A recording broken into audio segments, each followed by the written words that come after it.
अखेर राष्ट्रवादी काँग्रेसने आपला उमेदवार जाहीर केला नगराध्यक्ष पदाचा. काय नेमकं निवडणुकीत चित्र असेल आणि काय नेमकं बीडच्या जनतेला आव्हान असेल?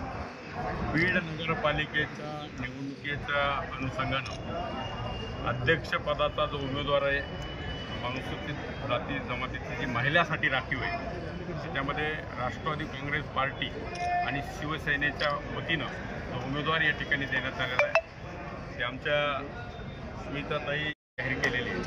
त्याच्यासोबत राष्ट्रवादी काँग्रेसच्या वतीनं जे 26 प्रभाग आहेत त्याच्यामध्ये शिवसेनेला आम्ही 4 ठिकाणी प्रभागामध्ये उमेदवारी दिलेल्या आहेत, त्यांना जागा त्या ठिकाणी दिलेल्या आहेत. शिवसेना उभाटा गटाला 4 आणि 48 जागेवरती राष्ट्रवादी शरदचंद्रजी पवार साहेबांच्या गटाचे उमेदवार या ठिकाणी निवडणूक लागले.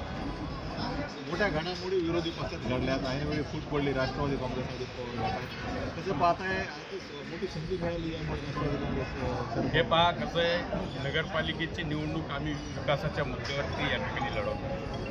कारण की बऱ्याच दिवसापासूनचा अनुशेष आम्हाला भरून काढायचा आहे. म्हणून या ठिकाणी राष्ट्रवादी काँग्रेस पार्टी आणि शिवसेनेच्या वतीनं या ठिकाणी नगरपालिकेमध्ये आमची सत्ता येणार आहे आणि विकासाच्या मुद्द्यावर ही निवडणूक आम्ही लढतो.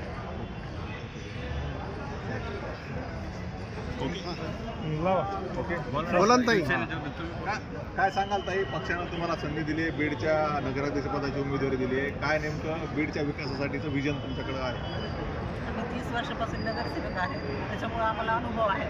त्यामुळं अध्यक्ष संदीप भाई